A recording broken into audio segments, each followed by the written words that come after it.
we generated around 560 plus million impressions organically. Those creating property cards for the first time for people owning houses in the rural areas. We have a patent on a bits technology, which... But we were really guided by what we wanted it to be. In terms of the content consumption pattern has changed. Very competitive, very crowded. The objective is basically to democratize cancer care. I see a very bright future for retail industry. Technology now allows us to scale up. We also want to help patients become more compliant. If I look at the custom solutions market, it's almost about $1,500 billion. Your customers will not continue to be with you if you don't change gear. We had adopted digitalization much earlier. Within a very short span of time, we are the number one operator in the whole of South India. If you are reaching out to a lakh people today, you would be reaching out to an entire globe tomorrow. We got those two brands and then immediately got into a few of the LFRs and there was no looking back.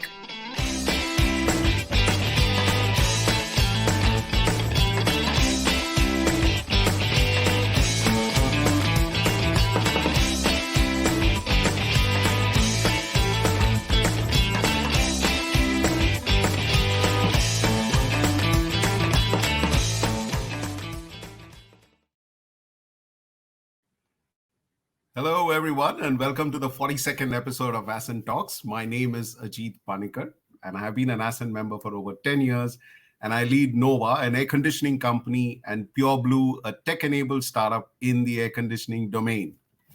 My co-host Aleem is not in today. Hopefully, he will catch up with us somewhere during the show. But Aleem runs a marketing and advertising agency. And hopefully, I look forward to him to joining us in some time. But for all of you who are joining us for the first time, ASCENT is a non-profit organization that helps entrepreneurs grow their business. It was founded by Harsh Mariwala in 2012, Chairman Marico Ltd, and has helped over 850 entrepreneurs. ASCENT's key feature is its trust groups, where entrepreneurs can share experiences and ideas. ASCENT Talks is hosted weekly to showcase the journey of its members. So to introduce to you our guest today is Reetesh Dhingra. Hi, Reetesh. Hi, Ajit. Hi, everyone. Great. Welcome to the show, Reetesh. And to all our friends who's here, Reetesh is an industry veteran with unparalleled FMCG experience.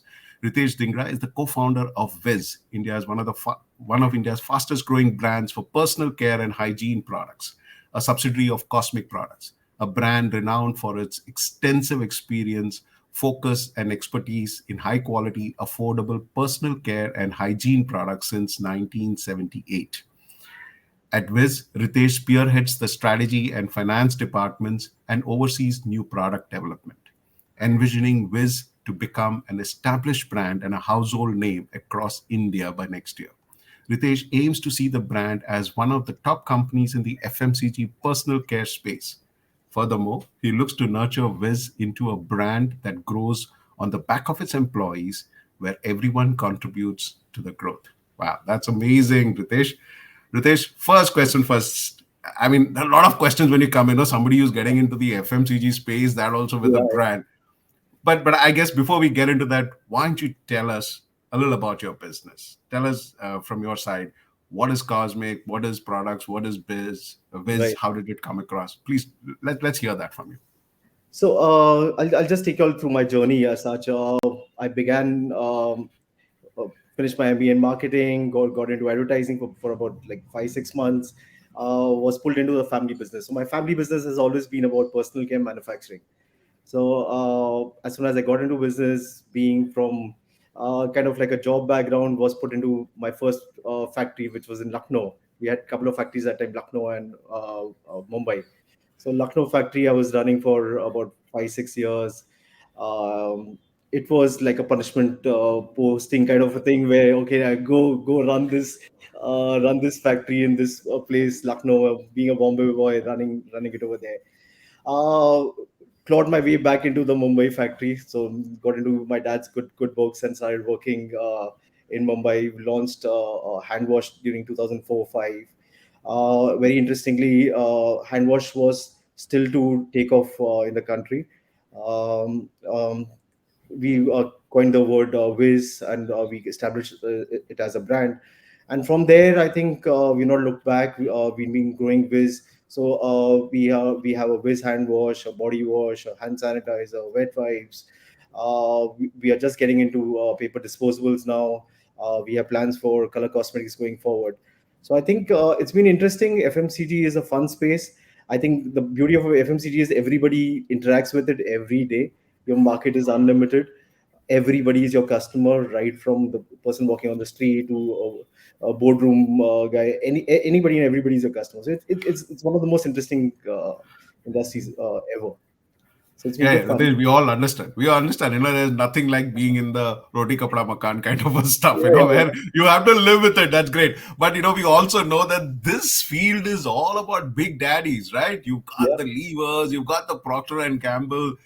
How do you take on these guys? Isn't that intimidating? And how does that happen? I mean, how do you prepare yourself to take on this guy? It's like the David versus Goliath story, right, of yours. And you got these huge, large multinationals who control literally the entire market. And then you come in. How does that work for you guys? So art of war. So at the end of the day, you do not go head on with these guys. So every big company will leave these white spaces somewhere, right? So you tap into that. Yeah. See, at the end, you're into a business. You're here to make money. At the end of the day, that's your priority, right? You want to establish a brand, make it big. They always leave these white spaces. Yeah. And again, good thing about Goliath is they are slow movers. They cannot be as agile as you. There is space. Till the time you do not become one of them, you have enough agility to move around and make it. Another thing is there is a lot of cost involved, yeah, for these guys to launch a brand. To give you an example, say hand sanitizer. Everybody knows about hand sanitizer. What happened in 2020? But how many brands were there before 2020? There were 2 brands. It all in a life voice here. I had a sanitizer since 2008, and I was enjoying the market. I was doing tremendous sales. I was competing with these 2 guys before COVID happened, right? So again, they leave these white spaces where you can always make a brand, create something of value. It's pretty easy. Yeah? It's fun. The bigger the brand, also what you get to do is you can piggyback on these guys. Yeah, they advertise, you sell. But that's a beautiful strategy to do. I love this attitude, man. I mean, let them create the space. I'll just piggy ride with them and actually just fill those blank spots for them. Of course. Yeah, that's a great way to get started. But tell me something, we know this is a huge market, but it's also an overcrowded market. There are a lot of regional players, there are a lot of small players. What are the kind of opportunities this industry holds, especially for Indian entrepreneurs? Say for somebody who's got like there are a lot of niche personal care products that's coming, and if there are quite a few of our entrepreneurs who are listening to it, what are the opportunities that this industry holds? See, one thing we need to understand: India is a mass market. We are a developing country. Not everybody can afford products, so there is a huge space in terms of good quality products at reasonable price. The premium market is very, very small. So again, FMCG is very, very big, but it is very, very basic. It's grassroots level. The thing is, if you want to make a big brand, you need to get down to selling to the common man. You cannot be like, okay, listen, I'm going to put ABC into my shampoo and say, oh wow, this is going to be super product, and expect there to be a actual TAM out there. So at the end of the day, it is a huge market, but a very, very cost conscious, and we're a poor country at the end of the day. So we need to look at the common man who can afford these products. Tell me something. You are also into a lot of contract manufacturing, right? You didn't speak about that while you've got your own brand. How did that journey happen, and how big is that, and how do you go about building that brand? So we have our manufacturing facilities in Palghar. So we offer these facilities to more or less everybody out there. We have customers like Reliance Retail, Spencer's, Zepto. You name the retailer we work with. We work with Flipkart of the world. We work with most of these. So I remember you asking me this question early on. Is like OEM or brand? What is it gonna be? So that question I told you at that time has haunted me right through, right? So I was telling you about in 2017 when I joined ASCENT, and I got one of these power up sessions with Mr. Harsh Mariwala. My first question was to him was exactly the same thing: do I create a brand or do I keep doing OEM? I got a very simple answer, right? Okay, so OEM, if you're making good money, continue doing OEM. If you have a lot of money to spare, create a brand. So I think I took back that pretty well. And now what I've done is I use OEM to fund my brand building. So it is more or less OEM business gets me funds where I can create. See, at the end, it's exactly for say a services company. It is exactly either you keep doing services or you do a product. Same thing is OEM or brand. So product will always get you value. A brand will always get you value. So you need to create a brand. So my OEM business services this, yeah. Amazing. So you actually took over this business. It's a family business. You're second generation into the business. What are the kind of significant changes that you brought in? Because I'm sure this was a very traditional small business which your dad built. What are the big changes that you actually brought about once you got into the whole business? And tell us a little experience about your Lucknow factory. I mean, this is Lucknow factory is like what, 20 years ago, 25 years ago? 2000 I started, yeah. So 23 years ago, yeah. That must be crazy. You must tell us about that whole journey of what happened in that Lucknow factory. And then I'm sure you very immediately said that, I crawl back to Mumbai as soon as possible. So it started with me joining advertising and kind of like partying a lot. So at the end of the day, so dad got involved. It's like, okay, now enough of this. You have to join the family business. And it was a fairly big business at that time. So we had a factory in Lucknow. We had a factory in Mumbai. So first thing was like, okay, listen, you're not staying in Mumbai. You have too many friends here. You go to Lucknow and you run. And so being a Mumbai guy, you never get to see different seasons and other things. Then you're in middle of December, like the fog lifts around 11:30. You get to the factory at 11:30, and it's again foggy at 4 o'clock. So what do you do for next 18 to 20 hours? It was a huge experience. I think that built me as a person in terms of interacting with the labor there. So I've always been a very hands-on guy. So it was building those relationships with my sales team, going to these district level, going to places like Bareilly and Nanpara and all, which is like Nepal border, middle of the night, crazy stuff. It was an experience. Yeah. From there, of course, I had to come back to Mumbai somewhere. So that experience I got back here, and there were very good opportunities in Mumbai itself to in FMCG. See, FMCG you can do it anywhere. FMCG is like something which you can enjoy and do anywhere, right? You can be in UAE and you can create a big brand there. So FMCG is something. It is where you are, you can create a market there. So I got into Mumbai. I told you about the hand wash story and steadily.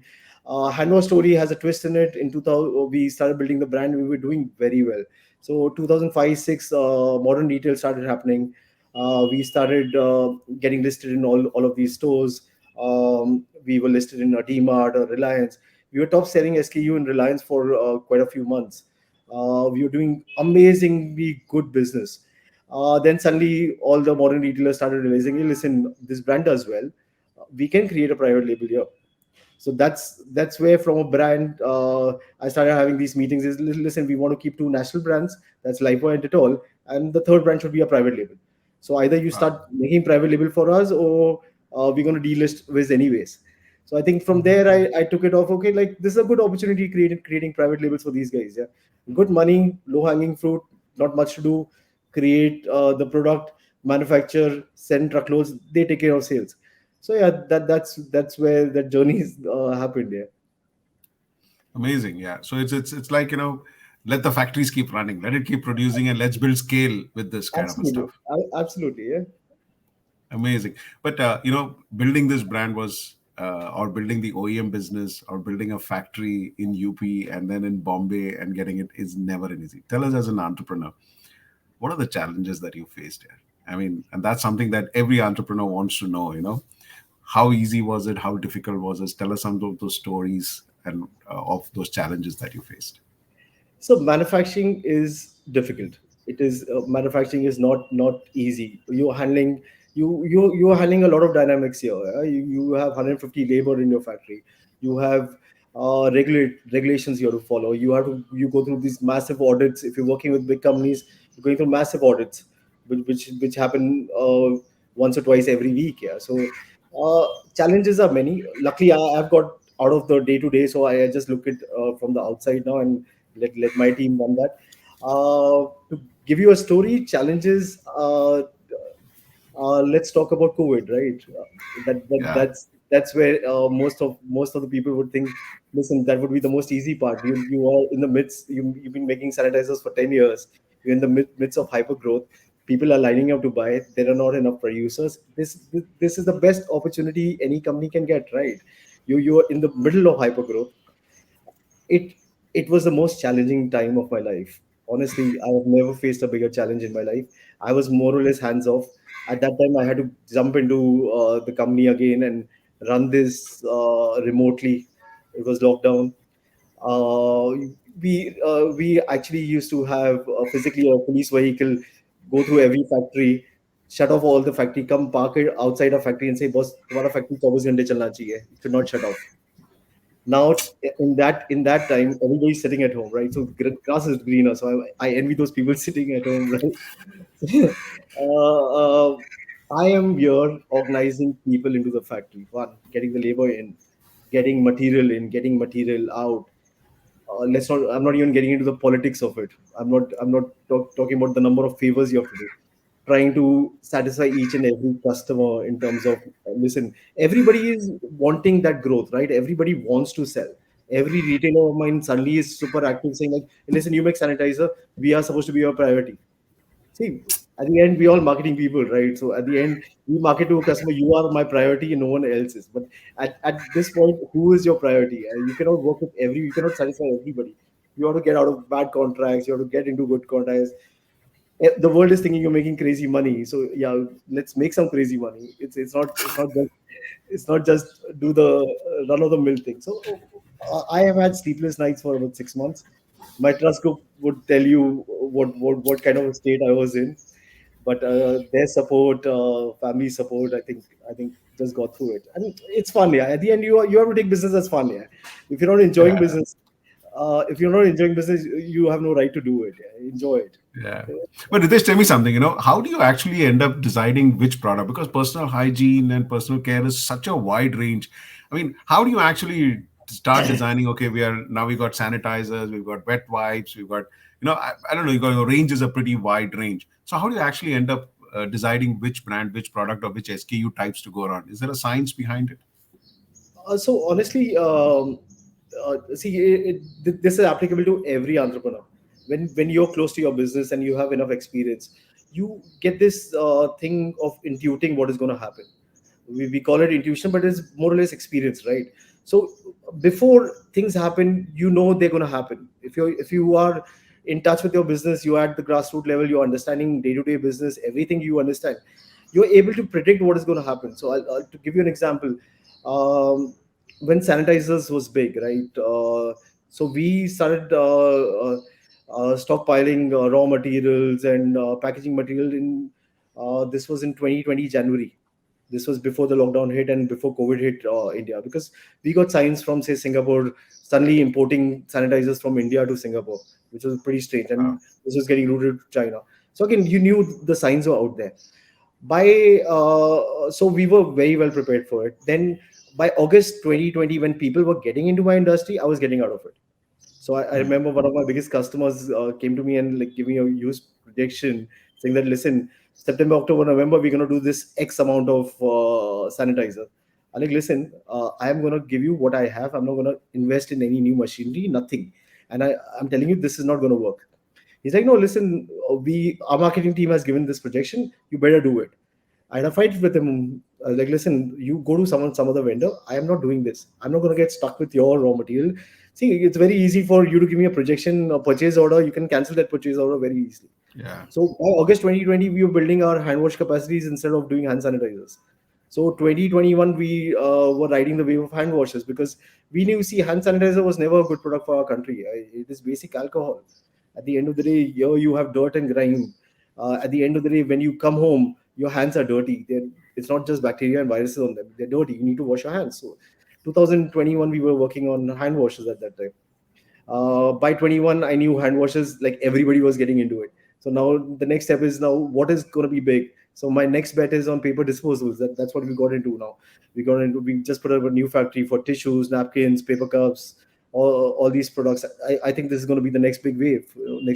So again, when you're deep into your business, you can intuit this. This is a very, very simple way to, the experience comes out, and people say, oh, listen, you knew about it. I was like, no, I don't know. I know my business, right? Amazing. There's no science to it. It's just an experience. Yeah, it's just that it's your domain expertise. You just live and breathe, and that's what you do. So you know it just very well, because that's all what you do for a living. Absolutely. Yeah. But Reetesh, tell me something. I want you to tell us something about you always treated your dad as a mentor who's actually helped you get into the business, and he's bought you a son to take over the business. But what you've done is you've got a professional to actually run the business. So tell us about this mentorship and the strategic shift that you had, is where you bought professionals to run the business. Take us to that. Right. So I'll take you to the history, right? So as soon as I joined business, I was held by my dad right through, right? So in the beginning, I'll tell you first week of my work in Lucknow, and coming out of Mumbai and being kind of like a techie, wanted to do my own stuff, right? So I end up having an office, and I need a PC, so I call for 2-3 quotes, and I get a quote, right? And it's too expensive. I was like, oh, listen, I used to go to Lamington Road, pick up my parts, and I used to assemble it at half the price. So I can do the same thing here. So I end up buying these parts, and I'm assembling it for like 8-9 hours. My dad comes to me and, listen, what are you doing? I was like, I had all the time in the world, and I'm saving $20,000, and why not? Yeah, let me do this. He's like, listen, it's not about you doing this. You're wasting your time. I said, I didn't have anything else to do. He's like, no, the time you would have spent being completely away from your business, just being blank, that is the time you're thinking of your growth, you're thinking of your business. It's that time when you're not doing anything, that is the time. So entrepreneur is always, we might work 2-3 hours, but we think 24 hours. You spend most of the time thinking about your business and what you're going to do about it, and just that, right? So that was my first step, where I learned this in terms of, listen, being completely free is not bad. It is good for your business. Second thing, I was in a conference where the bigwigs of my industry were there, Mr. Godrej and people from HUL and other things. And by that time, this was 2014, I was hands-on into business, and I was doing everything. But like, I was in between the seminar, I'm getting calls from the factory or salespeople, is that I'm going out and talking and coming back. And I'm like, okay, listen, I run my business this way, right? So, but I saw none of these guys ever walked out. They run 1,000 times bigger businesses than me, right? They do not go out to pick up calls and other things. So on the flight back, I was like, listen, first thing I need to do is get out of answering calls. Now, how do I do this? Why is it important for me to know everything what is happening in the factory, sales? Why do I need to get into everything? So I made a list of things to do. I was like, listen, I'm not going to pick up any calls. If there's a call coming in today, I'm going to delegate it to someone else. It's like, this call should never come back to me. Things like that, yeah. So I started building it up from there. So by 2018, I got into the Stanford Seed course, and the first thing we learned over there is post-heroic leadership. Very interesting concept, right? So it's like you really do not want to be in decision making also day to day. Yeah? You should have people to do that.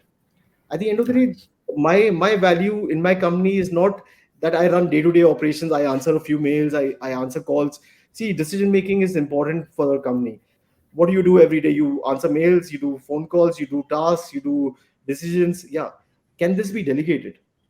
Then what I'll end up doing is nothing but just think of where the company is going and what is the future of the company. So I said, okay, fine, listen, maybe my next generation, I have a daughter. So maybe she gets into business, maybe she does not. But at the end of the day, she should be doing what she loves, right? And for me, it is very, very essential that I give her something which is self-run, and she can do whatever she wants. Whether she takes over the business, there are people reporting to her, that's it. Not day-to-day operations. Day-to-day operations, somewhere you lose out on the bigger picture. Yeah. Wow, amazing, man. And so that's actually building. And so when did you actually get into professionals into the whole to your own company? So 2018, I think first week of Stanford, I do that Stanford Seed course. I come back and I start looking around for a CEO. I was like, listen, I have more or less delegated Return on investment. Return on investment on Stanford seed program. Seed program karke aaya, that's it. Let's implement quickly. That's it, right? So luckily, I had a friend who was looking for a change and other things, and he joined me. After that, we started building a team under him, and now everybody reports to him. If there's very something crucial, then it comes to my table. Otherwise, it does not. I speak to him like once in a week. I do not go to my factory regularly. I am involved, but I am on the outside. I have to think of what is going to happen a year down the line, or 2 years down the line, 5 years. I cannot be doing day-to-day activity and still be able to think that, right? That's the way I think. Yeah. So the Stanford seed actually happened through ASCENT for you? Parallelly, yeah. I not exactly. Yeah. At the same time, I got both the mails. So a friend of mine had done the first cohort of seed. The guy who got me into, who recommended ASCENT to me, the same guy recommended Stanford seed to me. So I liked ASCENT, so I did the seed there. Amazing. But tell us about your ASCENT journey here. What's it been with ASCENT? How do you get into ASCENT? And what's been the journey like now over the last 5-6 years? So I lost my dad in 2017. So so when you are in a second generation business and you rely on your father so much, and so it's like you go into a meeting, you come out of meeting, you speak to dad, and it's basically you speak to him like 4-5 times a day. So I was slightly lost. I used to play squash with a buddy of mine. He was I think one of the founding members. He was in one of these trust groups early on. So he saw what I was going through in terms of not having a mentor and not having someone to speak about business. See, I have a brother. I can speak to him anything, right? But there are certain things which you need outside view, and somewhere that was lagging. So he recommended ASCENT to me. I got in. Amazing trust group. We gelled from day one. We are like buddies. Really, really good stuff. They are my sounding board. They help me emotionally. There are so many things good about ASCENT. So I love the line of ASCENT which says like, okay, the entrepreneurial journey is a very lonely one, and you need people around you. So yeah, so that's what exactly I was going through, and this is what's happened after that. Yeah, so it's super. Yeah. Too good. So Reetesh, before we actually wind up, we've got just about 2-3 minutes to go. We'd like to know a little personal side. Forget about the business. Tell us a little about your personal hobbies, your family. Just tell us who you are, man. So personally, hobbies. I love cycling, and I love playing squash. Not very good at it, but yeah, enjoy it, right? So I love listening to podcasts, and I'll just put on a podcast and go cycling right from Santa Cruz to Gateway of India, and I'll reach and I'll come back. Wow. It is super fun. It's more of a hobby. It's these two sports I just love, and I spend most of the time doing that. In terms of family, I have a daughter. We are like those modern joint families. We are not like those big joint families. We are like 8-member family. So my brothers, I have a brother who's in a separate business. He runs Auris IT services and Auris IoT. Super businesses. It's like a daily routine. Like me, my mom, and my brother have team together every single day. So it's like that's where we speak to each other, get along. My wife Manisha, she runs the brand Viz. Again, delegated it to her. Let her run that. Yeah. So I have a CEO who runs the factory, the manufacturing, the OEM operations. My wife Manisha runs the brand. My daughter is 16. She's in 11th grade right now, planning to do design, and she does not seem interested to get into business, to take over the business. So yeah, at 16, give her a break. Yeah, at 16, nobody knows what to do. I know, figured it out till the age of 30 what to do in life. So she's more inclined towards design, and so I'm pushing her to get into product design. So at least it's similar to what I do. So hopefully she will. I hope she's listening to you, dude. There's a hidden agenda here. Now, if she's advising you, there's a hidden agenda coming in. I'll make sure she doesn't listen to this anyway. Yeah, but it's amazing, man. It's great to hear about your family. It's nice. It's lovely how you're actually professionalizing and you're taking on the big guys. This has been fantastic. Actually, I've known you for a very long time. We've been friends for maybe what 15, 20 years, 15 years. I think we've known each other. But it's amazing how you've seen yourself transform and how you build a business. Thank you so much for taking time out and actually being with us and sharing the story with us. Thank you very much, Reetesh. Thank you. Thanks a lot. All right, guys. So this was another fantastic story, little about the David Goliath kind of a story that you heard about. But the optimism. And listen, I'll ride on them. Let them create the market. I'll ride on them and I'll build the business. So an awesome story. So guys, we are at the end of the show. So if you are one of those entrepreneurs who love our shows, please share it. Share it to another friend. It's a great conversation starter. But if you are growth ready and you want to be part of the ASCENT cohort, then get onto this website, ascentfoundation.in, put in an application, and the ASCENT team will get in touch with you. And if you truly are growth ready, we would be happy to have you as part of our cohort. So thank you very much. We are end of our 42nd episode, and we'll see you next Friday at 11 a.m. with another interesting ASCENT entrepreneur journey. Thank you. Have a wonderful weekend. Bye, guys.